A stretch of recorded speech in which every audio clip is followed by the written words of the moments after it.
Hey, salut! J'espère que tu passes des belles vacances. Nous, oui, surtout que je suis rendue ma tante 2 fois. Alors, on est encore dans notre série 5-10, mais juste avant de te présenter le prédicateur de ce soir, j'aimerais t'inviter à aller voir notre page Facebook. Et oui, pourquoi? Parce qu'on a une nouveauté cet été. On a Geneviève qui poste à toutes les semaines une nouveauté, c'est-à-dire une musique avec un contenu chrétien fait par des chrétiens, donc de la nouvelle musique. Il y en a vraiment beaucoup en fait. Il y a beaucoup de chrétiens qui ont des talents musicaux et qui font de la musique. Alors, on t'invite à aller voir sur Facebook. À toutes les semaines, il y a de la nouveauté. Fait que ça va pouvoir te faire découvrir des nouveaux artistes. Sinon, nos messages sont toujours mis en ligne via YouTube. Et tu peux trouver le lien Zoom sur la page Facebook pour le Zoom du vendredi soir à 19h. T'es bienvenue, tes amis aussi.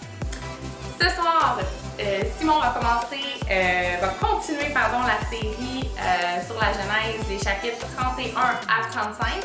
Et encore une fois, pour la semaine prochaine, je t'invite à lire les chapitres 36 à 40. Ça va être Terry, le leader de Accès à Saint-Eustache, qui va être là avec nous. Alors, je te souhaite un bon message. À plus!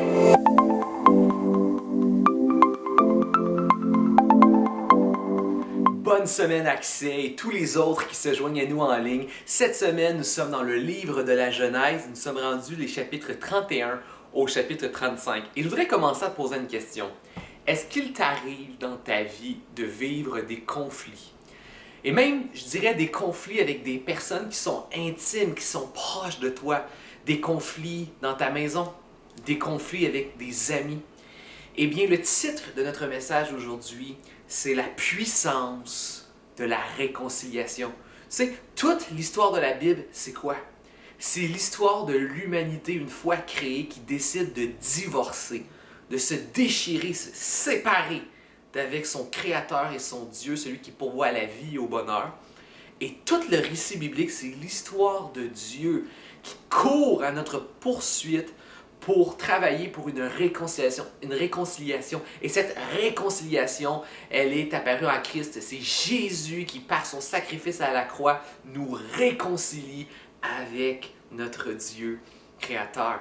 Et à travers tout le récit biblique, on voit plein de récits où la réconciliation est annoncée, comment que dans nos relations, nous pouvons aussi expérimenter la puissance de la réconciliation à l'image de celle que Jésus nous a gagnée avec notre Dieu. Peut-être que tu as besoin d'apprendre un peu sur la réconciliation. Peut-être que tu as besoin de vivre la réconciliation d'abord avec Dieu, mais ensuite aussi dans les relations avec les gens autour de toi. Et c'est ce que nous allons voir. Dans le récit, nous voyons une histoire de réconciliation entre Jacob et son frère Ésaü. Donc, qu'est-ce qui se passe dans les chapitres 31 à 35? Petite récapitulation.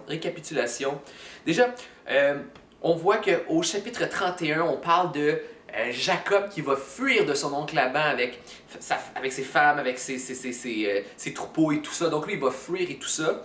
Et ensuite, au chapitre 32, on voit que Jacob on voit qu'au chapitre 32, il fuit avec toutes les choses. Là, au 32, on voit que Jacob va lutter avec Dieu.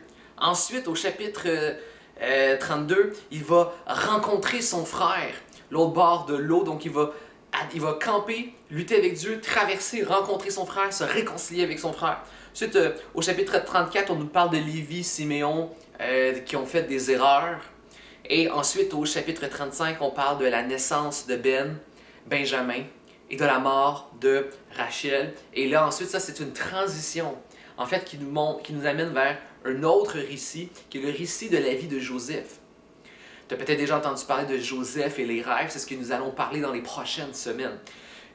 Et Joseph aussi a une super belle histoire de réconciliation. Mais j'aimerais qu'on se concentre sur vraiment Jacob, sa lutte et son combat avec Dieu pendant la nuit, et ensuite de sa rencontre et de sa réconciliation avec son frère. Et de ce récit-là, ce que j'aimerais faire avec toi, c'est tirer 8 conseils que tu peux utiliser dans des moments de conflit pour la réconciliation. 8 conseils pour vivre la puissance de la réconciliation dans les nombreux et différents conflits que tu peux vivre et expérimenter.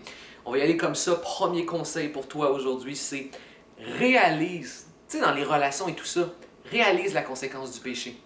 Il faut toujours garder en tête que nos relations sont imparfaites et elles sont corrompues et contaminées, comme une maladie contaminée par le péché. Il faut garder ça en tête. Vous savez, le péché, à la base, est entré vraiment. Le péché, c'est pas juste des actions, hein, c'est vraiment ce que nous sommes. C'est dans notre chair, c'est dans notre être. C'est dans la descendance. Tous les descendants d'Adam et Ève ont le péché à l'intérieur de nous. C'est cette imperfection-là que nous avons qui nous encline au mal. Le péché est entré dans le monde lorsque l'homme et la femme ont décidé de rejeter Dieu de sa propre création.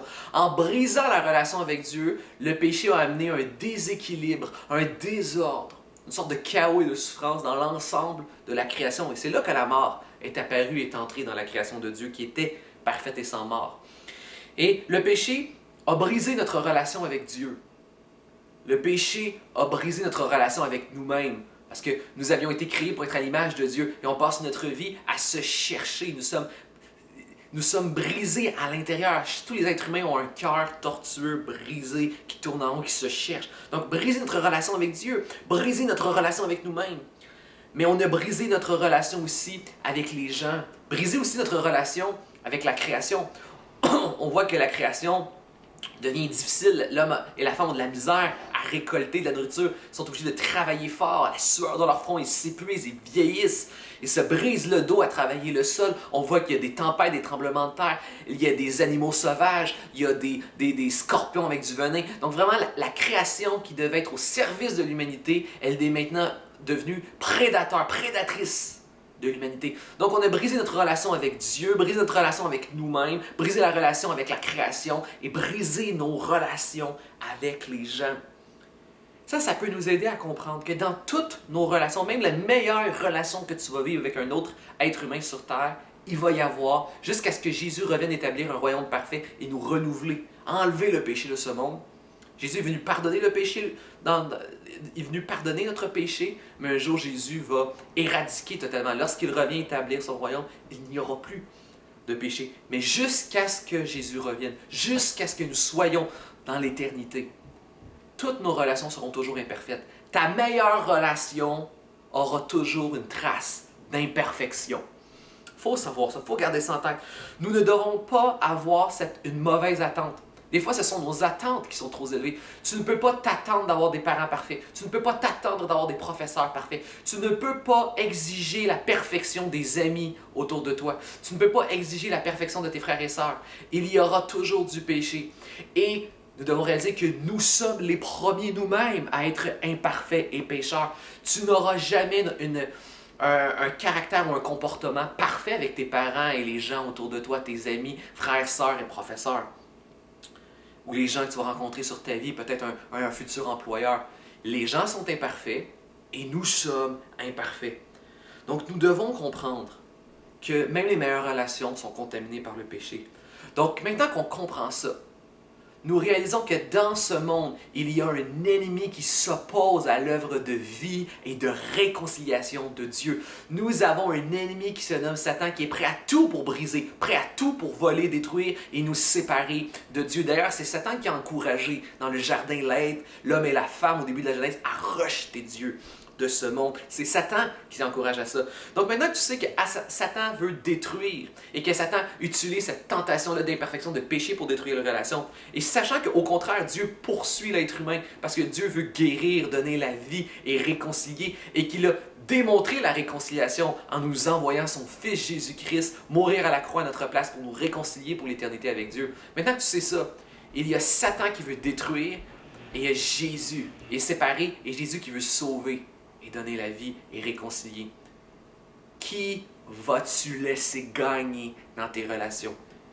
À chaque fois qu'il y a un conflit, à chaque fois qu'un bout de péché ou d'imperfection montre le bout de son nez dans un conflit ou dans une relation avec quelqu'un avec toi.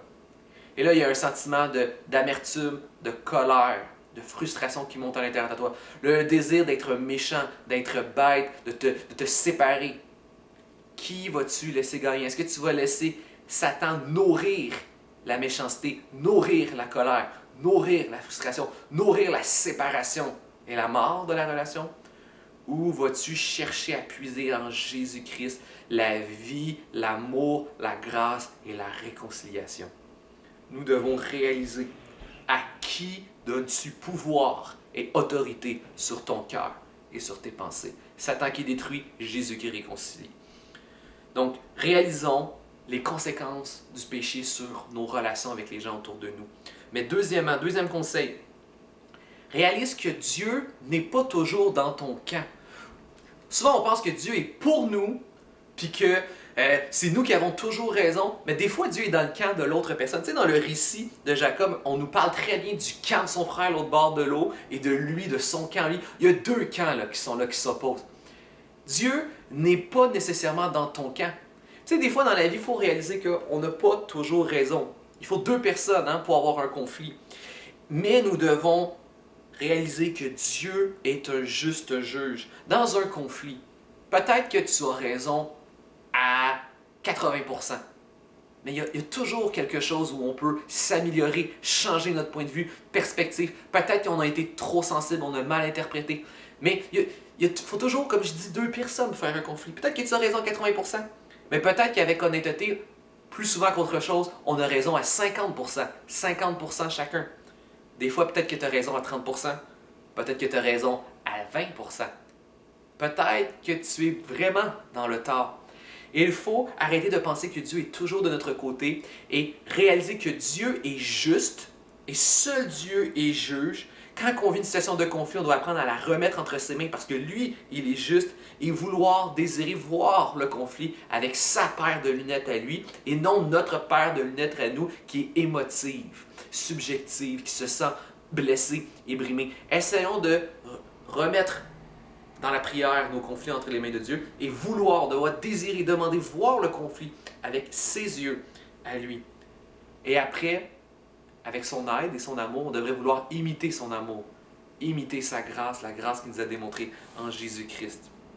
Troisième conseil pour toi, ça prend du courage pour initier une réconciliation. Regarde Jacob. Jacob qui était à l'autre bord de l'eau. Jacob qui avait peur, qui était angoissé. Il a envoyé sa femme, ses enfants, son cortège avant lui. Il a attendu. Ça lui a demandé du courage. D'étape en étape, il savait qu'il allait rencontrer son frère, que son frère l'attendait. Il savait qu'il avait trompé son frère. Il savait qu'il avait volé le droit d'aînesse à son frère. Il savait que son frère était rendu un homme puissant qui aurait pu le corriger. Il y avait une peur, il y avait une crainte, mais ça prend le courage d'avancer vers la rencontre et d'assumer nos erreurs, d'assumer nos relations. Ça demande du courage. Et peut-être que tu te sens brimé, peut-être que tu as été insulté, peut-être qu'on t'a blessé profondément. Et c'est sûrement, peut-être même que c'est légitime. C'est légitime que tu te sentes triste, que tu te sentes fâché. C'est légitime que tu en veux profondément envers quelqu'un qui t'a blessé dans un conflit. Mais voici, je te donne la clé. Comment gagner ce conflit? Quand on s'obstine avec quelqu'un, on veut gagner. Là, je te donne la clé. Comment tu peux gagner même le pire de tes conflits? Initie la réconciliation. Va au-devant, avec le courage de Dieu, va au-devant de la personne pour aller chercher la réconciliation. Peut-être qu'en ce moment, tu es en train de me dire « Oh, attends une minute. C'est la personne qui a été méchante. C'est elle qui n'a pas été correcte. Elle m'a blessé. » Si tu restes dans cette disposition-là, tu ne vas pas gagner. Si tu inities, ça demande beaucoup de courage de la part de Dieu, mais c'est lorsque tu inities la réconciliation que c'est toi qui deviens vraiment le gagnant. Par son amour et le don de lui-même, Jésus a gagné le monde. Il nous a gagnés à la vie éternelle. Si tu acceptes, comme Jésus a accepté l'injustice, si à son image, avec son aide et sa puissance, tu acceptes des fois de vivre l'injustice, d'aller au-delà de la personne, au-devant de la personne, et d'offrir la réconciliation et l'amour, c'est toi qui as réellement gagné.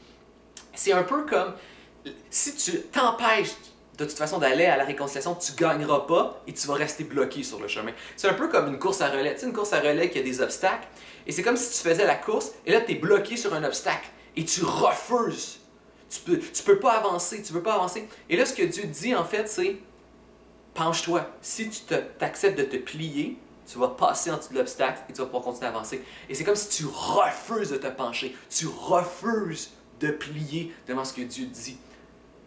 Alors tu bloques sur ta course. Mais c'est un peu ça des fois. Des fois, on a un conflit avec une personne et là, on est bloqué. Nous sommes bloqués dans notre vie. Nous sommes incapables d'avancer.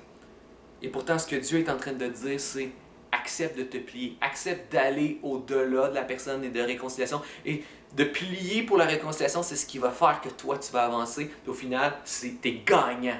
C'est toi qui vas être gagnant d'aller vers la réconciliation. Quatrième conseil, la réparation d'une faute peut être une étape. Même que je dirais que la réparation d'une faute est une étape importante. Si c'est toi qui as commis une faute, sois avec honnêteté, reconnais-le avec honnêteté et travaille, fais tout ce qui est en ton pouvoir, tout ce qui est possible pour réparer l'erreur et la faute que tu as commise. On voit que Jacob va envoyer des cadeaux à son frère. C'est pas simplement pour acheter son frère, mais il y a une reconnaissance que Jacob a volé quelque chose à son frère et il essaie avec ce qu'il a acquis de lui redonner. Vous savez, si tu voles quelque chose, si tu voles quelque chose, tu dois rendre la chose, réparation. Si tu brises quelque chose, tu dois remplacer la chose, réparation. Si tu dois dévaloriser, injurier une personne, tu dois maintenant apprendre à valoriser et élever cette personne. Si tu as brisé et perdu la confiance d'une personne, tu dois travailler à reconstruire et regagner la confiance d'une personne. Nous devons travailler à rebâtir et reconstruire. C'est ta responsabilité si c'est toi qui as été l'offensant. Puis peut-être que c'est les deux, les deux vous êtes brisés. Mais va au-devant, comme l'autre point juste avant. Tu vas au-devant de la réconciliation et pour ce qui concerne ce que toi t'as fait, reconstruis, répare. Vous savez, c'est l'histoire d'un gars qui il avait partagé un secret à son meilleur ami. Et il avait demandé à son ami, je te fais confiance. Ne divulgue pas ce secret à personne. Et son ami n'a pas été capable de se retenir et a divulgué le secret. Et à l'école, son ami a été humilié. Tout le monde a connu son secret. C'était un secret intime. Et il a été très triste, attristé, peiné de ce bris de confiance. Et il a dit à son ami, je t'avais fait confiance avec ce secret et tu as totalement perdu toute ma confiance. Et là, l'ami, non, je m'excuse, je suis désolé, je reconnais ma faute. Maintenant, comment je peux réparer, comment je peux gagner ta confiance? Et là, voici ce que l'ami a fait. Il a pris un oreiller à plumes, il est monté sur le toit de sa maison, il a dit un oreiller à plumes et les plumes sont parties au vent. Il est allé voir son ami et il a dit, voici comment tu peux reconstruire la confiance. Pars et récupère toutes les plumes qui se sont dispersées au vent. Et là, l'ami a répondu, mais c'est impossible, je ne peux pas. Mais il dit, mais c'est ça. En dispersant mon secret, tu ne peux plus aller réparer et récupérer tous les secrets. En fait, la réalité, c'est que c'est possible. Ça serait possible. Ça serait juste long, très long. Ça demanderait du travail, de parcourir partout et de trouver chaque plume manquante pour remplir à nouveau le coussin. Eh bien, des fois, quand on blesse profondément quelqu'un, quand on insulte quelqu'un, quand on brise la confiance de quelqu'un, les deux seules choses que tu peux faire, c'est le temps et l'engagement. T'engager à réparer ta faute et accorder à la personne le temps nécessaire pour reconstruire la relation, reconstruire la confiance. Donc, la réparation est une étape importante si c'est toi qui as offensé la personne. Étape numéro 5, parfois, nous ne pouvons rien faire d'autre que lâcher prise sur nos conflits. Des fois, là, le conflit, tu n'arrives pas à le résoudre. Tu dois apprendre à lâcher prise sur le conflit et le remettre totalement entre les mains de Dieu. Tu dois lâcher prise, c'est-à-dire que tu dois arrêter de te battre pour être le premier, te battre pour avoir raison, te battre pour gagner, et tu dois juste remettre ça entre les mains de Dieu, qui est Dieu et qui est juste et qui est un juge. Dieu juste juge. T'en remets totalement à lui. Et on le voit en Jacob va combattre avec Dieu. La question que tu te poses, c'est quand est-ce que vas-tu arrêter de combattre Dieu dans ce que lui veut faire dans toutes tes relations autour de toi? Peut-être des fois, tu as l'impression qu'au niveau des relations, ta vie est au ralenti. Peut-être que tu as l'impression au niveau relationnel que c'est difficile, c'est fastidieux. C'est comme si tu étais toujours en train de nager à contre-courant lorsqu'on parle de relations. Tu n'arrives jamais à avoir une bonne entente avec tes parents, tu n'as aucune bonne entente avec aucun de tes professeurs, tu n'as pas de bonne entente avec tes frères et tes sœurs. Même avec tes amis, il y a toujours de l'attitude, de la frustration, des conflits, toujours des dramas à l'école. Puis là, je te parle même pas de tes ennemis, là, où c'est évident que vous vous aimez pas. Mais il y a des gens, là, tu es toujours dans l'attitude, tu es toujours dans le caractère, tu es toujours dans l'opposition. Et c'est épuisant. Et toi-même, c'est pas ce que tu veux pour l'avenir de ta vie. À un moment donné, il faut arrêter de combattre Dieu et laisser Dieu faire dans notre cœur, dans notre vie, dans nos relations, ce que Dieu veut faire. Reconstruire, réconcilier. Quand on combat Dieu, là, qu'on refuse d'appliquer ce que Dieu, laisser Dieu appliquer ces étapes-là dans nos vies, ce qu'on fait, c'est comme si on jouait dans une équipe, mettons, de soccer, puis on goal dans notre propre but. On goal dans notre propre but, on combat contre nous-mêmes. Tu combats. En ce moment-là, tu ne veux jamais donner raison à personne autour de toi. Ni tes parents, profs, employeurs, amis, ennemis, personne. Tu veux toujours avoir raison, tu ne donnes pas raison à personne, ni même à Dieu. Mais tu es juste en train de gauler contre toi. En fait, tu es en train de te combattre et détruire ta propre vie. Arrête de combattre Dieu et invite Dieu dans ta vie à combattre à tes côtés. Arrête de gauler dans ton propre but. Dieu veut courir à tes côtés et gauler dans le but adverse. Arrête de combattre Dieu. Laisse Dieu combattre avec toi. Dieu veut travailler tes relations. Il veut être là avec toi. Tu sais, dans le récit de Jacob, pourquoi Dieu va déboîter la hanche de Jacob? C'est spécial comme récit. Qu'est-ce que c'est en fait ce récit-là? En fait, il y a une image très importante dans ce récit-là. Jacob, on voit que dans l'histoire de sa vie, il y a un tempérament de quelqu'un qui est toujours en train de fuir. Quand il a volé son frère, il a fui son frère. Quand il a volé son oncle là-bas, il a fui son oncle. Jacob est quelqu'un qui fuit tout le temps. C'est comme une façon pour Dieu de dire, là, tu vas. Alors que Jacob a envoyé ses cadeaux, il a envoyé sa famille à son frère, là il dort, il doit être angoissé, stressé, il sait qu'il doit l'affronter son frère le lendemain. Il a peut-être peur de son frère, de sa réaction et tout ça. Sûrement qu'il y avait une tentation, Jacob, pendant la nuit, de fuir, encore une fois, puisqu'il fuit toujours. Et Dieu va disloquer. C'est une façon de dire, là, ça suffit. Arrête de combattre, arrête de résister. Tu ne vas pas fuir, mais tu vas affronter tes relations, affronter tes problèmes. Je vais être là. Je vais être avec toi. Mais tu vas arrêter de fuir. Et Dieu te dit la même chose en ce moment. Arrête de fuir qu'il y a un problème. Arrête de fuir l'idée qu'il y a un problème dans ton caractère, qu'il y a un problème dans la manière que tu traites les gens, qu'il y a un problème dans la manière que tu vis tes relations dans ta maison. Puis on a parlé de péché tantôt, ça veut pas dire que... Je suis pas en train de dire que tous tes parents ont toujours raison, tes frères, tes soeurs, tes amis, tes profs et tout ça. Mais là, Dieu te parle à toi, là. On va travailler, toi, ta manière de vivre tes relations. Là, arrête de fuir et arrête de combattre Dieu et maintenant, vis tes relations avec Dieu en Jésus-Christ qui te restaure et qui te donne la vie. Amen. 6e conseil, réalise aussi que c'est correct que le pardon n'efface pas tout. Le pardon ne va pas tout effacer. Le pardon est important, mais le pardon, ça ne veut pas dire que ça l'efface tout. Des fois, on pense que pardon, ça veut dire que tous les problèmes et les offenses des autres, on les efface. Non! Jacob est disloqué, puis ça nous dit qu'il a boité, il a traîné de la patte tout le reste de sa vie. Ce qu'il a vécu avec son frère est rendu une cicatrice qu'il va porter toute sa vie. Je réalise, et on réalise dans notre vie, il y a des blessures, des offenses que des gens t'ont fait dans ta famille ou dans des amis ou des gens proches, que tu vas porter toute ta vie. Pardonner, ça ne veut pas dire que ça l'efface tout. Mais il y a une différence entre avoir une blessure où on est toujours en train de souffrir et une cicatrice qu'on ne va pas oublier. Il y a une différence entre les deux. Une différence. Pardonner quelqu'un, ça ne veut pas dire qu'on oublie. Pardonner quelqu'un, ça ne veut pas dire non plus qu'on justifie, qu'on dit que la personne, c'était correct, elle avait raison de nous offenser. Non, on ne justifie pas la méchanceté. On ne justifie pas le péché. Puis il y a des blessures qu'on ne va pas oublier. Mais il faut arrêter d'avoir des blessures, il faut commencer à cicatriser nos blessures. Pardonner et cicatriser, ça veut dire qu'on décide, non, je ne vais pas oublier, non, je ne justifie pas le péché, mais je prends la décision d'arrêter de toujours en vouloir à la personne. d'arrêter de revenir continuellement dans ma douleur. Peut-être que tu fais ça. Tu décides d'entretenir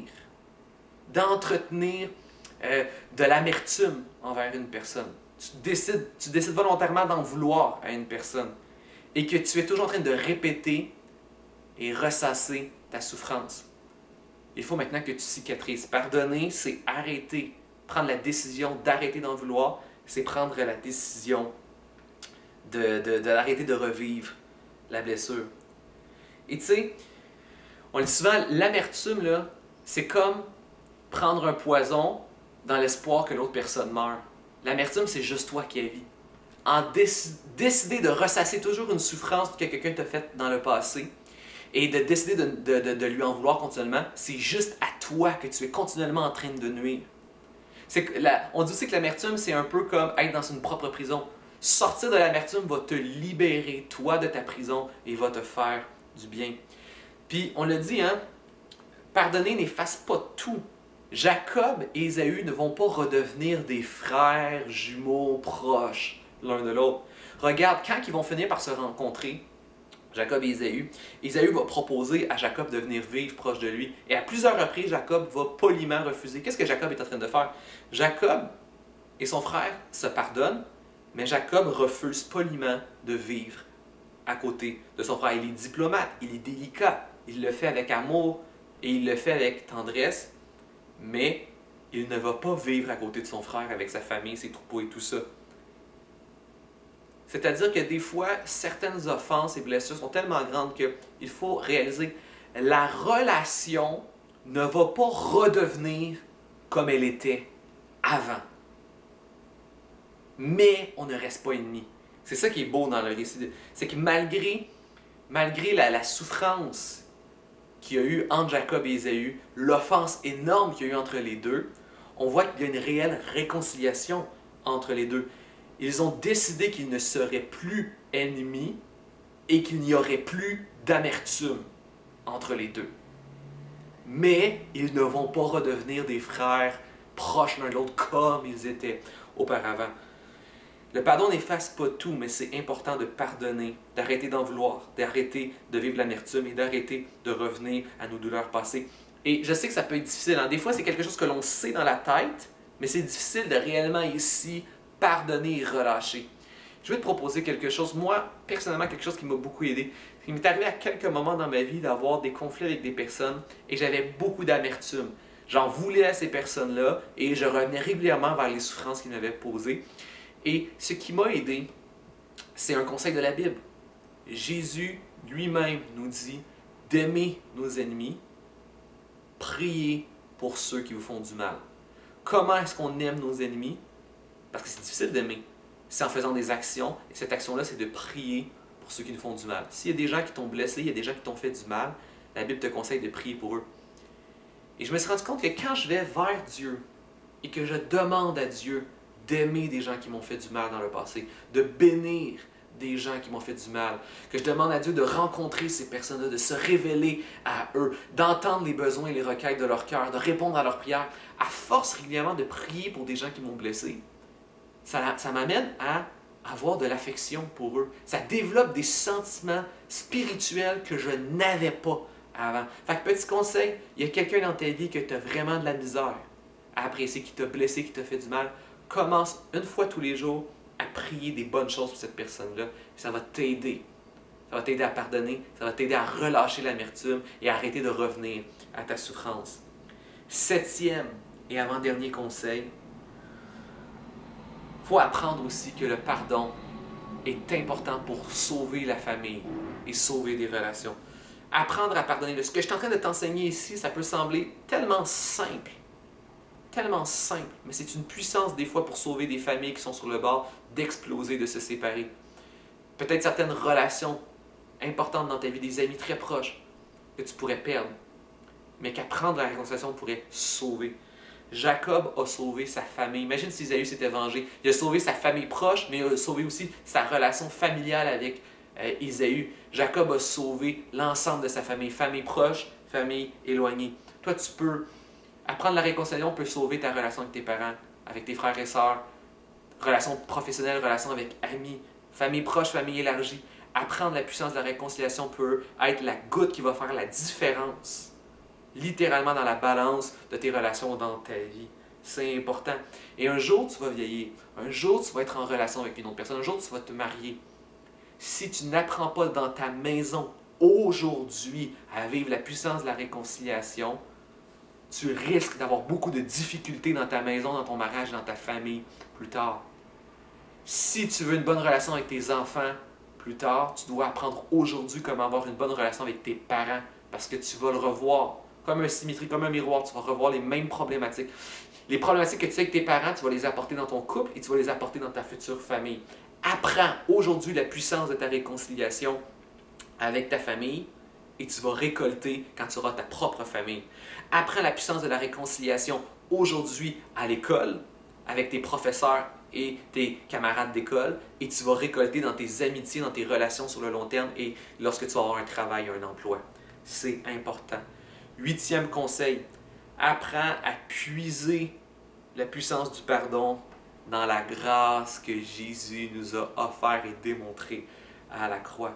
Lorsqu'on prie, Jésus nous a donné la prière du Notre Père qui dit « Dieu, pardonne-moi mes péchés comme je pardonne à ceux qui m'ont offensé. » À chaque fois que je prie, je réalise à quel point je suis pécheur, méchant, comment j'ai pas envie de Dieu, comment je suis séparé de Dieu, mais à quel point lui me pardonne tout ça en son Fils Jésus. Comment ensuite est-ce que je pourrais limiter mon pardon pour les gens autour de moi?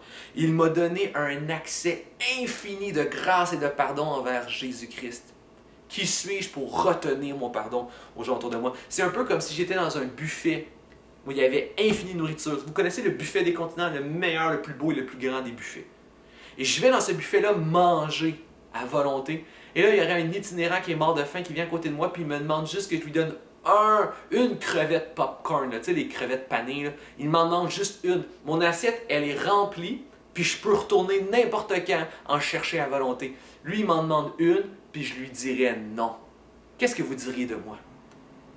Vous diriez que je suis une méchante personne. J'ai accès à un buffet infini et j'en lui refuse un peu. Tu as accès à une source intarissable d'amour, de pardon et de réconciliation en Jésus. Comment pourrions-nous retenir du pardon, de l'amour et de la réconciliation aux gens qui nous entourent? Terminons en prière. Seigneur, je sens vraiment que le sujet de la réconciliation peut être une puissance, qui peut être un point tournant dans la vie de plusieurs personnes qui écoutent ce message. Pour plusieurs d'entre nous, dans nos familles proches, comme dans notre famille future, et comme dans notre famille aussi spirituelle, notre famille en Dieu avec l'Église. Apprendre la réconciliation pourrait faire toute la différence dans notre vie. Merci pour les vérités profondes que tu nous enseignes dans ta parole, mais aussi pour l'aide et la puissance réelle que tu nous accordes par ton Esprit invisible et en ton Fils Jésus-Christ. Et c'est dans son nom que j'ai prié et que je te remets tous ceux qui ont écouté ce message. Amen. Hey Accès, content que tu aies été là avec nous aujourd'hui et on se retrouve la semaine prochaine pour les messages de 36 à 40. On va commencer à voir le récit de Joseph, sois avec nous.